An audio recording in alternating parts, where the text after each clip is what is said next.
बचपन कितना सिंपल था ना। मटर छीलते हुए उसमें कीड़ा निकलता था तो बस बता देते थे मम्मी को। अब तो ये होता है कि ये एक कैटरपिलर है जो कि फाइलम आर्थ्रोपोडा को बिलोंग करता है। इसी तरह बचपन में बोलते थे इसके तो पेट में कीड़े हो गए। बाद में पता चला पेट में नहीं होते वो कीड़े, वो तो होते हैं इंटेस्टाइन के अंदर। उन्हें हम बोलते हैं राउंड वॉर्म और वो आते हैं फाइलम एस्केलमेंथिस में। इसी तरह ये अर्थवॉर्म केचुआ, इसके नाम के आगे वॉर्म है, पर ये किस फाइलम में आया? फाइलम एनालिडा में। तो अब सोचने की बात है कि हम क्या करेक्टर्स यूज करते हैं एनिमल किंगडम को क्लासिफाई करने के लिए अलग अलग फाइलम में।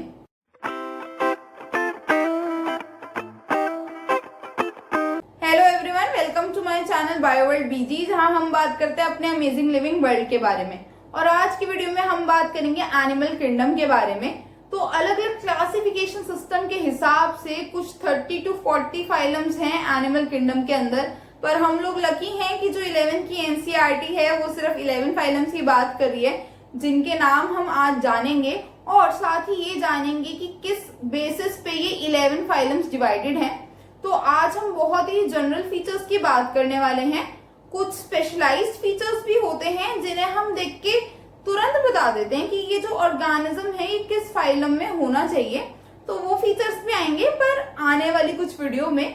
तो आज की वीडियो में हम कर रहे हैं general basis of classification of animal kingdom. तो एनिमल किंगडम को क्लासिफाई करने वाले फीचर्स को जानने से पहले हमारे लिए ये जानना जरूरी है कि कौन कौन सी कैटेगरीज होती हैं, कौन कौन से फाइलम होते हैं। तो जैसा कि मैंने अभी बताया, सिर्फ 11 फाइलम हैं हमारे कोर्स में एनिमल किंगडम के, और यहाँ उनके नाम लिखे हैं और इन्हें इसी सीक्वेंस में याद करना बहुत जरूरी है क्योंकि ये लोअर टू हायर ऑर्गेनिज्म है। और आगे जब मैं आपको फीचर्स पढ़ाऊंगी ना तो भी आपको समझ आ जाएगी सीक्वेंस की इंपॉर्टेंस। तो मैं जल्दी से नाम पढ़ देती हूँ कि कौन कौन से फाइलम्स हैं कोर्स में। तो पोरीफेरा, उससे नेक्स्ट आपको याद रखना है सीलेंट्रेटा, इसे हम निडेरिया भी बोलते हैं। निडेरिया के बाद नेक्स्ट है टीनोफोरा, टीनोफोरा के बाद है प्लेटीहेलमिंथिस, प्लेटीहेलमिंथिस के बाद है एस्केलमिंथिस जिसे निमाटोडा भी बोला जाता है। नेक्स्ट है एनालिडा, एनालिडा के बाद क्या है? आर्थ्रोपोडा, उसके बाद मोलस्का, फिर इकाइनोडर्मेटा, देन हेमिकॉर्डेटा और लास्ट में कॉर्डेटा। तो इसी सीक्वेंस में आपको इसे याद करना है। तो एनिमल्स की क्लासिफिकेशन का सबसे पहला बेसिस है लेवल ऑफ ऑर्गेनाइजेशन। तो हम जानते हैं कि सभी ऑर्गेनिज्म सेल्स के बने हैं और जिन एनिमल्स की हम बात करें सारे मल्टी सेलुलर हैं। तो अब सेल्स किस तरह से अरेंज है बॉडी के अंदर, वो है लेवल ऑफ ऑर्गेनाइजेशन। तो सबसे पहले मैंने लिखा सेलुलर लेवल। तो इसमें क्या होता है कि जो सेल्स हैं आपस में एक कलेक्शन बना रहे हैं, एक एग्रीगेट बना रहे हैं, पर उससे कोई हायर ऑर्गेनाइजेशन नहीं हो रही। बचपन में क्या पढ़ते थे? सेल बनाते हैं टिश्यू, टिश्यू बनाते हैं ऑर्गन, ऑर्गन बनाते हैं ऑर्गन सिस्टम। पर सेल्स आपस में कनेक्टेड होने के बाद भी टिश्यू नहीं बना रहे। तो ये किस में दिखता है? पोरीफेरा के अंदर दिखता है। नेक्स्ट है टिश्यू लेवल, कि जो सेल्स हैं उन्होंने ऑर्गेनाइज कर लिया खुद को टिश्यूज के अंदर, यानी कि अब वो साथ में एक स्पेसिफिक फंक्शन परफॉर्म करने के लिए वर्क कर रहे हैं। तो ये किस में दिखता है? तो इस तरह की ऑर्गेनाइजेशन निडेरिया फाइलम में दिखती है और टीनोफोरा में दिखती है। फिर उसके बाद टिश्यू ने ऑर्गन्स भी बना लिए। ऐसा किस ऑर्गेनिज्म के अंदर मिलेगा? जो कि प्लेटीहेलमिंथिस के अंदर होगा। एंड फाइनली ऑर्गन्स अरेंज हो गए और उन्होंने ऑर्गन सिस्टम्स बना लिए, पूरे पूरे डाइजेस्टिव सिस्टम बन गया पूरा पूरा। तो किसमें है? एस्केलमेंथिस से लेके कॉर्डेटा तक सभी में होगा। तो मैंने कहा था ना सीक्वेंस याद करनी बहुत जरूरी है। यहाँ तुम देखोगे लोएस्ट से हाईएस्ट जा रहे हैं हम। पोरीफेरा में सबसे सिंपलेस्ट ऑर्गेनाइजेशन है कि सिर्फ सेल्स का एक झुंड है। फिर उससे नेक्स्ट जो फाइलम्स मैंने पढ़ाए थे सीक्वेंस के अंदर, Cnidaria and Ctenophora, tissue level की ऑर्गेनाइजेशन है। फिर प्लेटीहेलमिंथिस में ऑर्गन्स हैं एंड इसके बाद के जितने भी फाइलम है सब में ऑर्गन सिस्टम लेवल है। तो सीक्वेंस याद करनी है और फिर जल्दी से आपको करेक्टर्स याद हो ही जाएंगे सारे के सारे। तो अब नेक्स्ट क्लासिफाइंग फीचर है बॉडी सिमेट्री, यानी कि अगर हम ऑर्गेनिज्म की बॉडी के सेंटर से कोई प्लेन पास करें, उसे कट करके देखें तो क्या हमें सिमिलर हाफ्स या एक जैसे दिखने वाले हाफ्स मिलेंगे। तो ये 3 तरीके के हो सकते हैं। ऑर्गेनिज्म एसिमेट्रिकल हो सकता है, रेडियल सिमेट्री शो कर सकता है या बायलैटरल सिमेट्री शो कर सकता है। सबसे पहले बात करते हैं एसिमेट्रिकल की। तो इस ऑर्गेनिज्म को देखो, अरे ये क्या बला है, इसको तुम चाहे आप वर्टिकली कट कर लो चाहे हॉरिजॉन्टली बीच से एक लाइन पास कर लो, चाहे डायगोनली पास कर लो, कहीं से भी हमें इक्वल हाफ नहीं मिलेगा, तो इसको हम बोलते हैं एसिमेट्रिकल ऑर्गेनिज्म। ऐसे ऑर्गेनिज्म हमें मिलते हैं पोरीफेरा में। वेरियस मैंने इसलिए लिखा है क्योंकि पोरीफेरा एक बड़ा ग्रुप है, अलग अलग तरह के मेंबर हैं, तो देखा गया है कि कुछ मेंबर्स ऐसे भी होते हैं जो रेडियल और बायलेटरल सिमेट्री को शो करते हैं। नेक्स्ट है रेडियल सिमेट्री। तो ये किस तरह की सिमेट्री है, तो इसमें क्या होगा, जब ऑर्गेनिज्म को हम कट करने जा रहे हैं तो सेंट्रल एक्सिस से पास करते हुए ऐसे कई सारे प्लेन्स हैं जो ऑर्गेनिज्म को इक्वल हाफ्स में डिवाइड कर दे। जैसे कि आप ये डायग्राम देखो, तो ये देखने मिलता है हमें निडेरिया में एंड टीनोफोरा में। नेक्स्ट है बायलेटरल सिमेट्री। तो यानी सिर्फ कोई एक प्लेन ऐसा होगा जो सेंटर से पास करेगा और ऑर्गेनिज्म को इक्वल लेफ्ट और राइट हाफ में डिवाइड कर देगा। ये डायग्राम देखो, इसमें आप वर्टिकली कट कर रहे हो तो इक्वल लेफ्ट एंड राइट मिल रहा है, हॉरिजॉन्टली करो सेंटर से एक लाइन पास तो नहीं मिलेगा, तो सिर्फ एक ही प्लेन में, डायगोनली भी नहीं मिलेगा। हमारे ह्यूमन के केस में भी यही होता है, अगर ऐसे कट किया जाएगा तो इक्वल लेफ्ट और राइट हाफ मिल जाएंगे सुपरफिशियली, सिर्फ बाहरी तौर पे, अंदर से वो भी नहीं। भाई ऑर्गन्स की मैं बात करूं तो हमें पता heart is slightly shifted towards left थोड़ा सा, इसी तरह स्टमक लेफ्ट की तरफ है, लिवर राइट की तरफ है, तो ऑर्गन्स नहीं पर बाहर की अगर बात की जाए तो हमें equal right and left half काफी सेम दिखते हुए मिल जाएंगे। तो वो है क्या, बायलेटरल सिमेट्री। तो प्लेटीहेलमिन्थेस से लेके कॉर्डेटा तक सब में क्या होती है, बायलेटरल सिमेट्री। अब एक ध्यान देने वाली बात यह है कि जो फाइलम इकाइनोडर्मेटा है, इसके मेंबर्स जब अपनी लार्वल स्टेज में होते हैं तो वो बायलेटरल सिमेट्री शो करते हैं, जबकि वो अपनी एडल्ट स्टेज में आने के बाद शो करते हैं रेडियल सिमेट्री। तीसरा कैरेक्टरिस्टिक है जर्म लेयर। तो जो एम्ब्रियो होता है अर्ली स्टेज वाला, उसमें ना कुछ लेयर्स होती हैं सेल की जिन्हें हम बोलते हैं जर्म लेयर्स, और यही लेयर आगे जाके ऑर्गेनिज्म के सारे मेच्योर सेल्स को, टिश्यू को और ऑर्गन को बनाती है। तो अब हम देखते हैं कि एम्ब्रियो के अंदर कितनी लेयर्स हैं, क्या 2 सेल की लेयर है या 3 सेल की लेयर है, उसके बेसिस पे हम क्लासिफाई करते हैं डिप्लोब्लास्टिक में या ट्रिप्लोब्लास्टिक में। डिप्लो मीन्स डाई, 2 लेयर होंगी इसमें। तो जो आउटर लेयर होती है वो होती है एक्टोडर्म और इनर लेयर होती है एंडोडर्म। तो ये 2 सेल की लेयर होती हैं और बीच में एक लेयर होती है जिसका नाम है मीजोग्लिया। ये मैंने क्या लिखा, नॉन सेलुलर है, यानी इसके अंदर कोई सेल्स नहीं होंगे, ये प्रोटीन और कार्बोहाइड्रेट की बनी होती है और एकदम जेली जैसी दिखती है। ऐसे डायग्राम है ये, इसमें देख सकते हो आप। तो ये किस में होता है, पोरीफेरा से लेके टीनोफोरा तक कैसे ऑर्गेनिज्म, डिप्लोब्लास्टिक। फिर हायर ऑर्गेनिज्म के अंदर 3 लेयर होती हैं। आउटर लेयर को बोल रहे हैं एक्टोडर्म, मिडल लेयर को बोल रहे हैं मीजोडर्म और इनर जर्म लेयर को क्या बोल रहे हैं, एंडोडर्म। तो ये 3 जर्म लेयर होती हैं, उन्हें क्या बोलते हैं, ट्रिप्लोब्लास्टिक। किसमें, प्लेटीहेलमिन्थेस टू कॉर्डेटा हमें 3 लेयर्स दिखेंगी। अब नेक्स्ट फीचर है सिलोम। सिलोम का मतलब होता है सेकेंड बॉडी कैविटी। तो एक बॉडी कैविटी तो सभी ऑर्गेनिज्म में होती है जो एंडोडर्म से लाइन होती है, पर कुछ ऑर्गेनिज्म होते हैं उनमें सेकेंड कैविटी भी होती है, जिसे बोल रहे हैं सिलोम।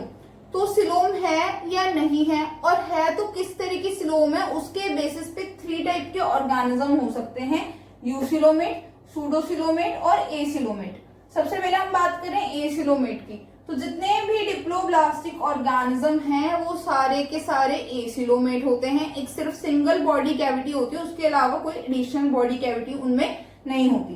तो पोरीफेरा से टीनोफोरा तक डिप्लोब्लास्टिक एसिलोमेट ऑर्गेनिजम्स होते हैं। फिर कुछ ट्रिप्लोब्लास्टिक ऑर्गेनिज्म होते हैं जैसे कि प्लेटीहेलमिन्थेस। आप यहाँ ये डायग्राम में देख सकते हो कि सिर्फ एक सिंगल बॉडी कैविटी है, उसके अलावा कोई और बॉडी कैविटी इनमें नहीं है। तो ये क्या हो गए, ट्रिप्लोब्लास्टिक एसिलोमेट ऑर्गेनिज्म। अब बात करते हैं यूसिलोमेट और सूडोसिलोमेट की। अब जो सूडोसिलोमेट हैं उनकी जो सेकेंड कैविटी है उसे हम क्या बोलते हैं, सूडोसिलोम।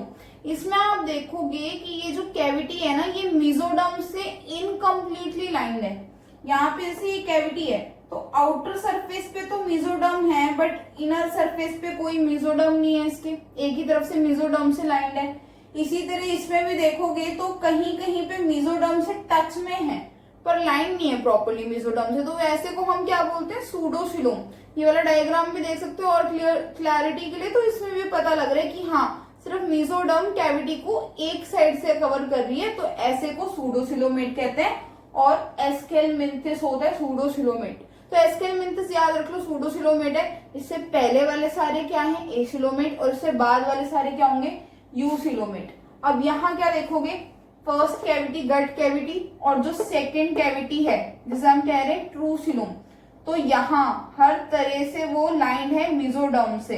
तो क्या फर्क दिख रहा है, यहाँ पे क्या था, सिर्फ एक तरफ से लाइन थी, यहाँ पे पूरी ही कैविटी मेसोडर्म से लाइन है। तो ना अब यूसिलोमेट को हम एक एग्जांपल से समझते हैं। तो मैंने क्या बताया था कि ये जो जर्म लेयर्स हैं ये सारे सेल्स और टिश्यू बनाएगी जो आपको एडल्ट में दिखेंगे। तो ह्यूमन के एग्जांपल से इसको समझते हैं। तो ह्यूमन में जो फर्स्ट कैविटी है जो कि हर ऑर्गेनिज्म में होगी वो होगी गट कैविटी, यानी कि जो हमारा डाइजेस्टिव सिस्टम है उसमें पूरे में कैविटी है ना, स्टमक के अंदर कुछ गैप है, ल्यूमन है, तभी तो उसमें खाना फिट हो सकता है। इंटेस्टाइन में भी कुछ गैप है, मतलब सब वो कैविटीज हैं, तो वो होगी हमारी फर्स्ट कैविटी। पर अब ये सेकेंड कैविटी कौन सी है, ध्यान से देखो इसमें। तो जो हमारी स्किन की लेयर है वो किससे आई है, वो आई है एक्टोडर्म से। इसके जस्ट नीचे क्या, मसल की लेयर मेसोडर्म से आई है। उसके नीचे क्या दिखा रहे हैं, पेरिटोनियम की लेयर, और फिर एक गैप दिखा रहे हैं। सीधा स्टमक इंटेस्टाइन कुछ नहीं आया, गैप आया। वो गैप क्या है, वो सिलोम है। क्यों, क्योंकि ये जो स्टमक को लाइन कर रही है ना चीजें अब, तो वो खुद मेसोडर्म से आई है। स्टमक की गट की आउटर लेयर होती है सिरोसा, सारी वो किससे आती है, मेसोडर्म से आती है। जो इनकी इनर मोस्ट लेयर है वो किससे आएगी, एंडोडर्म से आएगी। तो इस तरह से ये एक सेकेंड कैविटी है जिसे हम क्या बोल रहे हैं, सिलोम। अब नेक्स्ट फीचर है सेगमेंटेशन, जिसको हम मेटामेरिज्म भी बोलते हैं। तो इसमें क्या होता है, जो ऑर्गेनिज्म की बॉडी है इंटरनली एक्सटर्नली कुछ हिस्सों में डिवाइडेड होती है और कुछ ऑर्गन्स उसमें रिपीटेड होते हैं। मैंने क्या लिखा है, सीरियल रिपीटिशन। सीरियल का मतलब होता है एक के बाद एक रिपीटिशन होती है। तो सिर्फ 3 फाइलम है जिसमें ये सेगमेंटेशन दिखती है, एनालिडा, आर्थ्रोपोडा एंड कॉर्डेटा। इसमें भी अलग अलग टाइप की होती है। तो जो एनालिडा है उसमें तो हम कह रहे हैं ट्रू मेटामेरिज्म, ट्रू सेगमेंटेशन, यानी इंटरनली भी सेगमेंटेशन है, एक्सटर्नली भी है, और ऑर्गन्स रिपीटेड भी हैं। ये डायग्राम देखो, साफ पता लग रहा है सेगमेंटेशन का भी। एक्सटर्नली तो दिख ही रही है, बॉडी जो है पार्ट्स में डिवाइडेड है, एक के बाद एक के बाद एक। और इंटरनली आप देखोगे इसमें अर्थवॉर्म में, एनालिडा में आ रहा है कि क्या है, जो हार्ट है एक के बाद रिपीटेड है सेगमेंट्स के अंदर। इसी तरह एक स्ट्रक्चर लिखा हुआ है नेफ्रीडिया, रिपीटेड है। तो इंटरनली और एक्सटर्नली सेगमेंट्स हैं और कुछ ऑर्गन्स इसमें रिपीटेड है। तो इसमें शो कर रहे हैं हम क्या, ट्रू मेटामेरिज्म होता है। नेक्स्ट है एक्सटर्नल सेगमेंटेशन। तो आर्थ्रोपोडा में ये डायग्राम देखो, प्रॉन का आर्थ्रोपोडा में आता है। तो इसमें क्या पता लग रहा है कि हाँ यार कुछ सेगमेंट्स तो दिख रहे हैं, तो ये सिर्फ एक्सटर्नल है। इनमें फिर क्या दिख रहे हैं, लेग्स। तो लेग्स क्या है, एक तरह के अपेंडेजेस हैं जो कि सीरियली रिपीटेड अपेंडेजेस सेगमेंट के अंदर। इसके अलावा इसमें कोई इंटरनल सेगमेंटेशन नहीं दिखाई देती, तो इसको क्या बोलेंगे, एक्सटर्नल सेगमेंटेशन। इसी तरह अगर हम बात करें कॉर्डेट्स की, तो इसमें होती है इंटरनल सेगमेंटेशन, यानी इंटरनली कुछ सीरियल रिपीटिशन दिखेगी ऑर्गन्स की। तो हम ह्यूमंस कॉर्डेट्स में आते हैं। तो हमारे केस में देखो, रिब्स को देखो, एक के बाद रिपीटेड है बॉडीज के अंदर। इसी तरह वर्टिब्रल कॉलम को देखो, एक के बाद रिपीटेड है। तो इंटरनली सेगमेंट्स क्रिएट हो गए हैं जिसमें ये ऑर्गन्स रिपीटेड है। तो सिर्फ 3 ग्रुप्स के अंदर होती है सेगमेंटेशन। नेक्स्ट फीचर है कि ऑर्गेनिज्म के एम्ब्रियो के अंदर नोटोकॉर्ड है या नहीं है। तो क्या होता है कि कुछ ऑर्गेनिजम्स में जो मेसोडर्म है वो एक रॉड लाइक स्ट्रक्चर बना देती है जिसे हम बोलते हैं नोटोकॉर्ड, और ये हमेशा डॉर्सल साइड पे होगा। Dorsal side means upper side of the body. तो ये जो अपर साइड है बॉडी की, ये डॉर्सल है, और ये क्या है, वेंट्रल। तो ऊपर की तरफ यहाँ होगी। तो अगर ये प्रेजेंट है तो बोल दिया हमने कि ऑर्गेनिज्म का फाइलम होगा कॉर्डेटा, और अगर नहीं है तो एक ग्रुप बना दिया नॉन कॉर्डेट्स। तो पोरीफेरा टू हेमीकॉर्डेटा सारे ही ऑर्गेनिज्म क्या है, नॉन कॉर्डेट्स। नेक्स्ट फीचर है डाइजेस्टिव सिस्टम। ये ऑर्गेनिज्म में प्रेजेंट हो सकता है या एब्सेंट हो सकता है। तो पोरीफेरा तो हमें पता ही है कि सबसे lowest grade of organization show कर रहा है, तो इसमें तो डाइजेस्टिव सिस्टम नहीं होता। पर जो बाकी के सब हैं उनमें होगा डाइजेस्टिव सिस्टम, पर ये इनकम्प्लीट या कंप्लीट हो सकता है। अब इनकम्प्लीट का क्या मतलब है, तो ये डायग्राम देखो, तो इसमें क्या दिखा रहा है कि एक ही एंट्री और एग्जिट पॉइंट है, यानी फूड का एंट्री पॉइंट और वेस्ट का एग्जिट पॉइंट एक है। तो ऐसे ऑर्गेनिज्म में हम बोलते हैं इनकम्प्लीट डाइजेस्टिव सिस्टम है। तो निडेरिया, टीनोफोरा और प्लेटीहेलमिन्थिस आएंगे इसमें। पर जो हमारा केस है या प्लेटीहेलमिन्थिस से बाद का केस है, उसमें 2 ओपनिंग होती है, माउथ एंड एनस। तो माउथ इंजेशन के लिए और एनस इजेशन के लिए, तो उसको हम बोलते हैं complete digestive system. Next feature है सर्कुलेटरी सिस्टम। तो बहुत से ऑर्गेनिजम्स में सर्कुलेटरी सिस्टम मिसिंग होता है, जैसे कि पोरीफेरा से एस्केलमिन्थिस तक नहीं होता, उसके बाद वाले सब में प्रेजेंट होता है। और इसके 2 टाइप है, क्लोज्ड और ओपन सर्कुलेटरी सिस्टम। तो जैसे हमारा सिस्टम है, इसमें क्या होता है कि हार्ट है और ब्लड वेसल्स है और उसमें ब्लड पंप हो रहा है। हार्ट जो ब्लड पंप कर रहा है वेसल्स में, वही घूम के हार्ट के पास वापस आ रहा है, तो उसको कहते हैं closed system of blood vessels या फिर क्लोज्ड सर्कुलेटरी सिस्टम। पर जैसे कि यहाँ पे आप डायग्राम में देखोगे, इसमें क्या हो रहा है, जो हार्ट है उसके चेम्बर्स में ब्लड जा रहा है, उसके बाद छोटी छोटी पाइप्स हैं, उसके थ्रू वो सीधा बॉडी कैविटी में जा रहा है। कैविटी में जाने के बाद कैविटी से ही बाद में हार्ट उसको दोबारा ले रहा है और फिर सर्कुलेट हो रहा है। तो यहाँ पे ब्लड वेसल्स का नेटवर्क नहीं है लाइक क्लोज्ड सर्कुलेटरी सिस्टम। तो जो ओपन सर्कुलेटरी सिस्टम है वो आर्थ्रोपोडा में होता है, कुछ मोलस्क में होता है, यूरोकॉर्डेटा में होता है, जो एक तरह के कॉर्डेट्स होते हैं, इकाइनोडर्मेटा में होता है। तो बाकी जितने भी ऑर्गेनिज्म बच गए उनमें क्या होगा, क्लोज सर्कुलेटरी सिस्टम होगा। नेक्स्ट फीचर है रेस्पिरेटरी सिस्टम। तो ये एब्सेंट होता है पोरीफेरा से एस्केलमिन्थिस तक, जबकि ये प्रेजेंट होता है एनालिडा से कॉर्डेटा तक। नेक्स्ट फीचर है कि एक्सक्रीटरी ऑर्गन प्रेजेंट है या नहीं है। तो सिर्फ 4 ग्रुप हैं जिसमें एक्सक्रीटरी ऑर्गन्स एब्सेंट हैं, बाकी सब में प्रेजेंट होता है। तो आप सिर्फ इतना याद रख सकते हो कि पोरीफेरा, निडेरिया, टीनोफोरा और इकाइनोडर्मेटा में कोई स्पेशलाइज्ड ऑर्गन्स नहीं है एक्सक्रीशन के लिए, और बाकी सभी में होते हैं। अब नेक्स्ट ना कुछ टर्म्स हैं ऑर्गेनिज्म की रिप्रोडक्शन से रिलेटेड, क्योंकि जब हम आगे फाइलम्स की डिटेल पढ़ेंगे तो ये सारी टर्म्स आएंगी, तो इसलिए मैं इसी वाले पोर्शन में इन सबको क्लियर कर रही हूँ। तो पहला है सेक्सुअलिटी ऑफ द ऑर्गेनिज्म। तो एक ऑर्गेनिज्म यूनिसेक्सुअल हो सकता है, बाइसेक्सुअल। यूनिसेक्सुअल मतलब ऑर्गेनिज्म में या तो मेल ऑर्गन्स हैं या तो फीमेल ऑर्गन्स हैं, दोनों नहीं है। पर बायोसेक्सुअल और हर्माफ्रोडाइट का मतलब है उसमें मेल और फीमेल सेक्स ऑर्गन्स दोनों प्रेजेंट हैं। तो ऐसा अर्थ फॉर्म में है, जैसे मैंग्रोव के लिए फिश है, अभी वीडियो बनाई थी उस पर, तो बताया था कि उसमें ऐसा होता है। तो ये किसी फाइलम का कैरेक्टरिस्टिक नहीं है कि उसमें हमेशा हर्माफ्रोडाइट होंगे। ये ऐसा है अक्रॉस द फाइलम कुछ मेंबर्स होते हैं स्पेसिफिक जो कि हर्माफ्रोडाइट होते हैं। नेक्स्ट है फर्टिलाइजेशन। फर्टिलाइजेशन का मतलब है फ्यूजन ऑफ गीमीट्स। तो गीमीट्स का जो फ्यूजन है फीमेल बॉडी के अंदर हो सकता है और फीमेल बॉडी के बाहर भी हो सकता है। तो एक्सटर्नल फर्टिलाइजेशन जैसे कि आप देख सकते हो फिशेस के अंदर होगी, वो बाहर अपने एग ले करेगी और ऊपर मेल अपने स्पर्म रिलीज कर देगा। इसी तरह बहुत से ऑर्गेनिज्म है जिनमें इंटरनल फर्टिलाइजेशन होगी, यानी कि जो मेल गीमीट्स हैं वो फीमेल की बॉडी के अंदर रिलीज करेगा मेल, और फिर वहां पे जाके अंदर ही फर्टिलाइजेशन हो जाएगी। नेक्स्ट जो एस्पेक्ट है सेक्सुअल रिप्रोडक्शन का वो है डेवलपमेंट। तो डेवलपमेंट में हो सकता है कि कोई लार्वल स्टेज हो या ना हो। इसका मतलब है कि जब एम्ब्रियो से एडल्ट बन रहा है तो बीच में कोई लार्वल स्टेज आई या नहीं आई। तो जैसे ह्यूमंस में होता है, एम्ब्रियो के बाद जो बेबी पैदा होगा फाइनली, तो वो दिखेगा तो हमारे मैच्योर ह्यूमन जैसे। क्या होगा, साइज ही तो स्मॉल होगा, तो उसको कहते हैं हम डायरेक्ट डेवलपमेंट। पर जो कई सारे ऑर्गेनिज्म है वहां लार्वल स्टेजेस होती है। जैसे जो फ्रॉग है उसमें एक टेडपोल नाम की लार्वल स्टेज होती है। कितनी अलग दिखती है फ्रॉग से, कोई कह भी नहीं सकता, बताए ना तो कि हाँ भाई ये दोनों रिलेटेड है। इसी तरह जो बटरफ्लाई है उसमें कैटरपिलर स्टेज दिखती है। कौन कह सकता है अच्छा यही चीज है जो बटरफ्लाई बन गई, तो क्या है ये लार्वल स्टेजेस है, तो इसे बोलते हैं इनडायरेक्ट डेवलपमेंट। नेक्स्ट है फीमेल्स किस तरह की हैं। तो जब हम सेक्सुअल रिप्रोडक्शन की बात करते हैं तो फीमेल 2 तरीके की होती हैं, ओविपेरस और विविपेरस। तो जो फीमेल अपनी बॉडी से बाहर एग दे देती हैं उन्हें हम बोलते हैं ओविपेरस, और जो डायरेक्टली यंग वंस को बर्थ देती है, यानी एग कभी ले नहीं करते, जैसे ह्यूमंस में यंग वंस पैदा होते हैं, ऐसा नहीं होता ना कोई ह्यूमन फीमेल बैठ के पहले अंडा दे दिया बाहर, ऐसा कभी भी नहीं होता। तो हमें बोलते हैं विविपेरस ऑर्गेनिजम्स।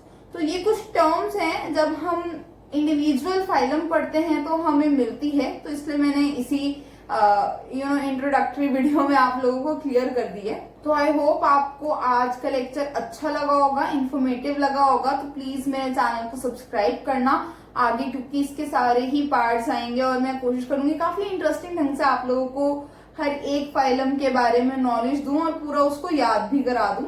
और अगर आपको मेरा टीचिंग मेथड अच्छा लगता है तो आप मेरे साथ ऑनलाइन क्लासेस में भी एनरोल हो सकते हो। तो उसका लिंक मैंने डिस्क्रिप्शन बॉक्स में दे दिया कि आप किस तरह से गूगल फॉर्म भर सकते हो उसके लिए। And guys, please like and share this video. We will meet again in another video lecture. Till then, adios.